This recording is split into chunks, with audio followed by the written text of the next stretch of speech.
Speaker, I rise today to discuss the budget presented by the Finance Minister and the NDP government on March the 6th. As the budget is primarily a financial document, I want first of all to address some of the basic financial aspects of this budget. Was the budget balanced? The answer here is clearly no. Even this NDP government admits this. It wasn't balanced in spite of their 2011 election promise to balance the budget by 2014-2015. It's another in a long line of promises broken by this government. It's another demonstration of the poor financial management of this government. It's another in the long list comprising over 14 years of failure by this NDP government. Let us look at the size of the deficit. The government provides two numbers. With regard to the core government operations, there is a deficit of $613 million. With regard to the summary budget, which includes crown corporations like Manitoba Hydro, the deficit is $432 million. From the point of view of the finances over which the government has direct control and is directly responsible for, the deficit is $613 million. And this is the number which is most properly used to assess the budgetary performance of this government. It must be stated that this is a very large deficit. It compares to a deficit of $690 million in core government operations in the previous fiscal year, and while slightly better, still represents a very high level of deficit. When the Finance Minister says one of her goals is balancing the budget in 2016-2017, it must be said that at the rate of decrease in deficit demonstrated between this fiscal year and the one we're about to begin, a single-year decrease of $77 million on a $690 million deficit, it would take 9 years, or until 2023, to balance the budget. On this first goal of the Finance Minister, her goal to balance the budget by 2016-2017, the progress has not been good. This is particularly evident when the government had promised to balance the budget by 2014-2015 in the last election, and this current budget blows that commitment out of the water. It's also to be noted that the budget for the upcoming 2014-2015 year doesn't contain any contingency funds for an emergency situation. In many years, unfortunately, emergencies do arise, and certainly have arisen in Manitoba. And if the NDP had been thinking at all, they would have included such contingency funds as part of the budget. It's another sign that the NDP are unable or incapable of managing our provincial finances, the money of the people of Manitoba, at all well. There is no foresight or even realistic scope in their approach to financial management. With a body of recent historical evidence on the nature of emergencies that do arise in this province, there's a critical need for a proactive approach to prevention and management, instead of the government's reactive scramble after an emergency occurs. This deficit of $613 million in core government operations is $108 million more than forecast last spring. This shows that the government of the NDP is still not able even to keep to its budgetary commitment in expenditures. A careful analysis shows that the major reason for the larger deficit is that the NDP government spent $131 million more than they budgeted in expenditures this fiscal year. This overspending of their expenditure budget has been a chronic problem with the NDP government dating back to 1999, when they were first elected. Every year since the NDP came to power, they've spent more than they budgeted to spend. It is beyond a major problem, this failure to meet their budget and manage expenses well. With the NDP government at the helm, they are overspending Manitoba toward a financial crisis. Not comprehending the purpose of creating a budget nor the expectation that they should actually meet and not exceed their expenditures is a major reason for the current financial problems of this government and for the growing debt. Speaking of the debt crisis, the government's net debt is projected to be $17.3 billion at the end of 2013-2014, an increase of $1.4 billion over the net debt a year previous. the net debt is increasing much faster than the size of the budget deficits. And this is because the government is amortizing its infrastructure spending and thus using borrowed money to pay for much of their new infrastructure investment.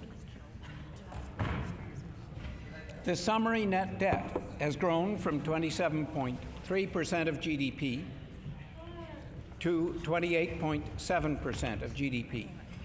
This is a large increase for a single year and also emphasizes the poor financial management by the present NDP government. Moving now to talk about infrastructure. The Finance Minister's second goal is related to building infrastructure in Manitoba. It's to be noted that the NDP have finally clarified their position from last year, when during the year they were talking about spending the PST money on all sorts of items other than core infrastructure. For instance, last year, on September 20th, the Minister of Finance at the time, the MLA for Dauphin, said, and I quote, "We have made the commitment that we're going to dedicate that money to critical infrastructure, roads and bridges and schools and hospitals."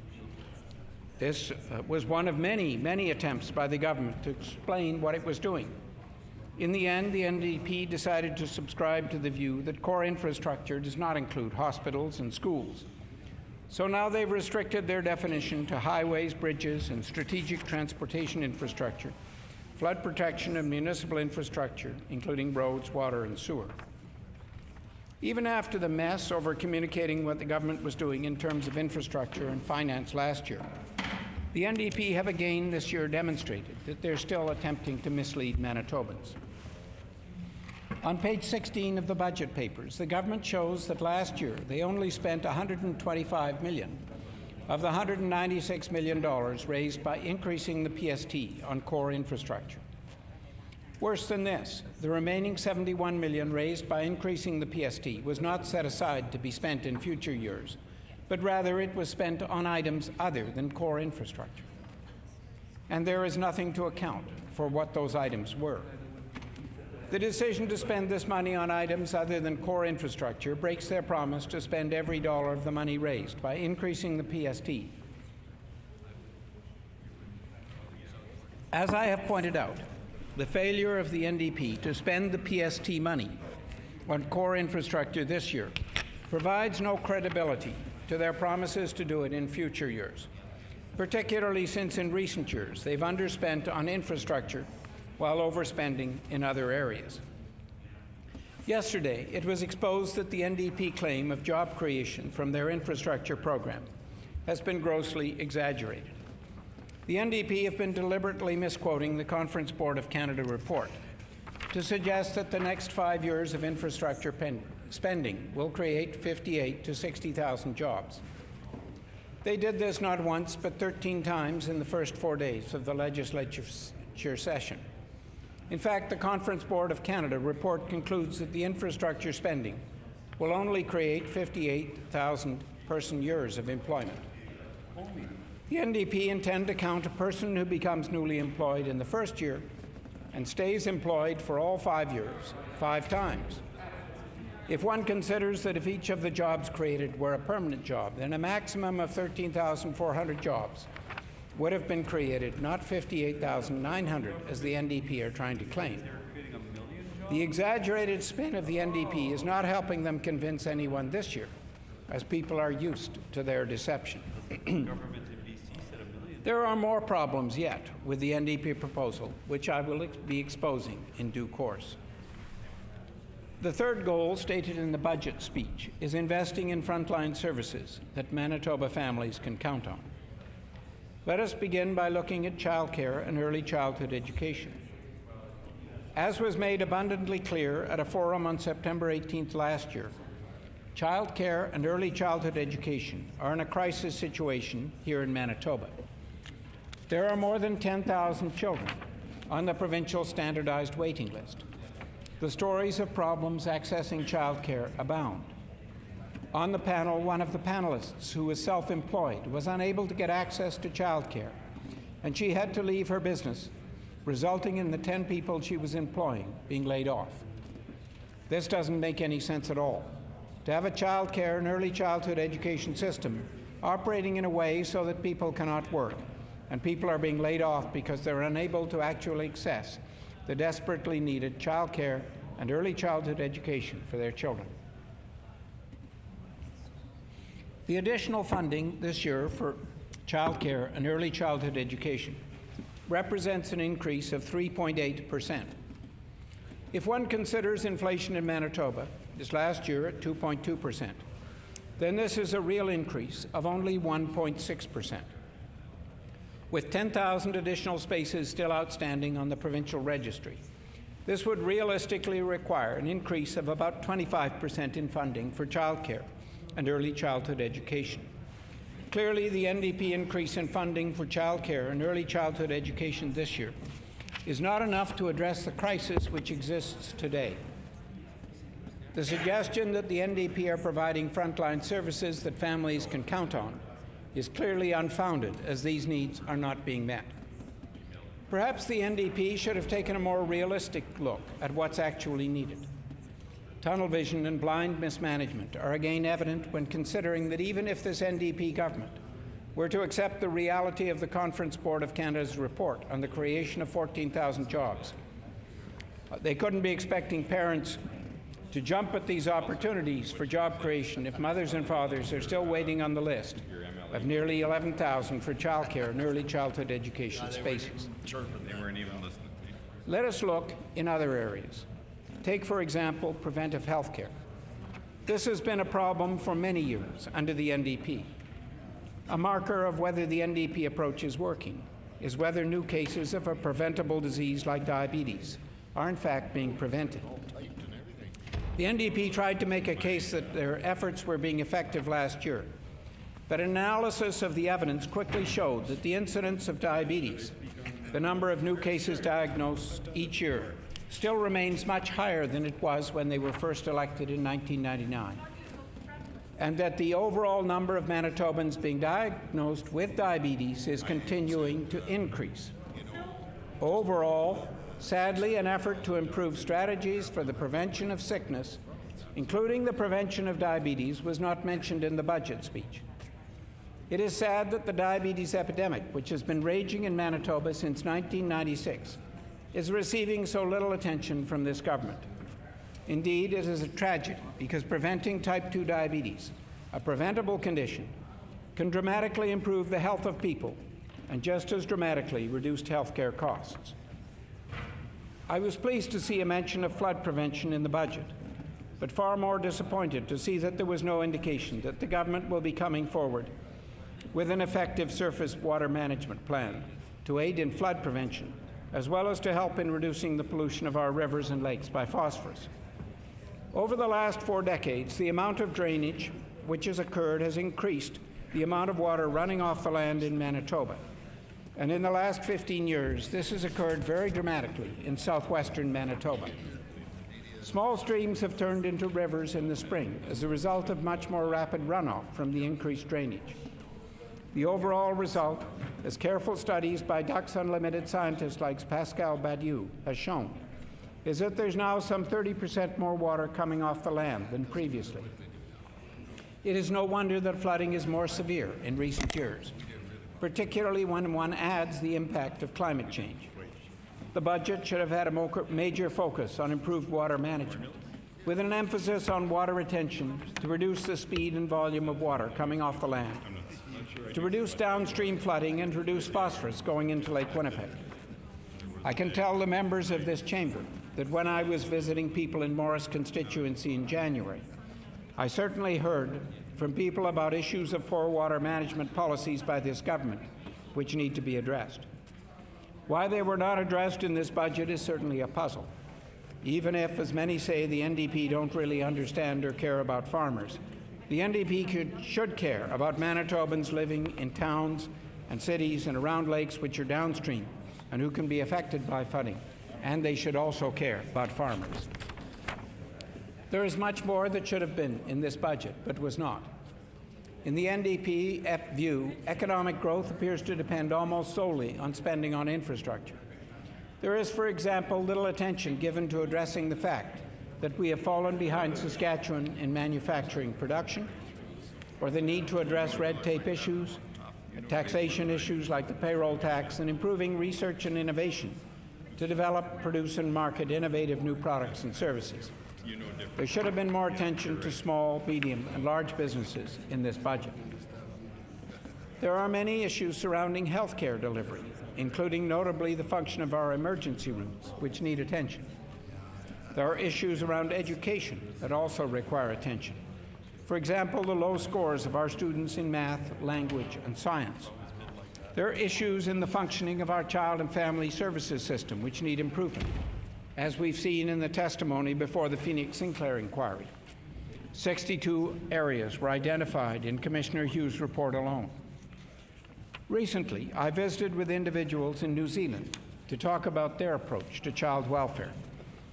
While we have a population in Manitoba of 1.2 million people and have 10,000 children in care, one might expect New Zealand, with a population of about 4.5 million people, to have 4 times as many children in care, or about 40,000 children. But it does not.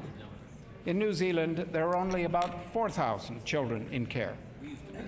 They have found a way to better involve and support the extended families that is effective so that fewer children need to be taken into care. I should point out that New Zealand, with 18% of its population being Maori or Aboriginal, is not dissimilar to Manitoba, where 10% of our population is First Nation and about 8% Métis. Further, I met with Anton Blank, who heads an organization dedicated to eliminating child maltreatment in Maori families within 2 generations. We need such a vision and such an effort here. Strangely, missing from the budget speech was a vision and funding for decreasing violence against women. This is clearly an important area of concern. Why it was not mentioned is a mystery. The fact that it was not mentioned shows that the government's priorities are not the same as many Manitobans who see this as important to address.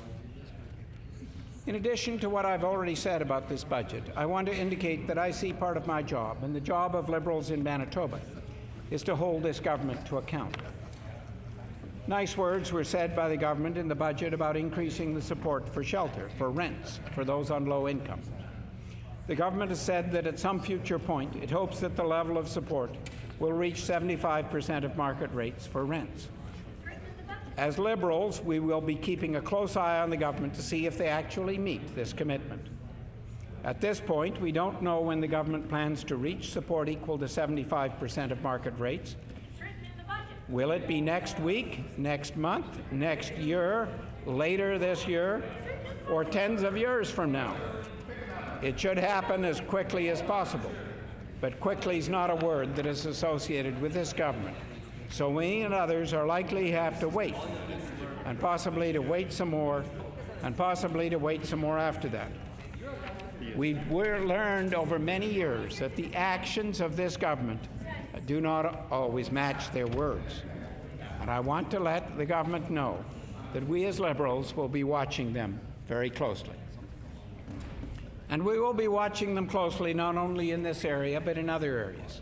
For example, in their support of seniors and for the quality of life of our seniors. There are many other areas in healthcare and the well-being of families where we'll be watching closely. Mr. Speaker, there's much to be done to improve the health of all. To decrease infant mortality is one example. The government and the people of Manitoba know that we will be watching and doing everything we can to keep this government accountable. With this government, it is a difficult task, but we will be vigilant. We will do our best, and we and our team will work night and day to get improvements in Manitoba from where we are now. Mr. Speaker, in the session ahead, I will be bringing these concerns up again and again. I have more to add from the concerns of middle-income Manitobans, concerns of families in which both parents are working, and families with single working parents. There's much that needs to be done in our province. This budget was not the answer. It was a sad attempt at guessing where the answers lay, and I will be voting against it. Thank you, Mr. Speaker.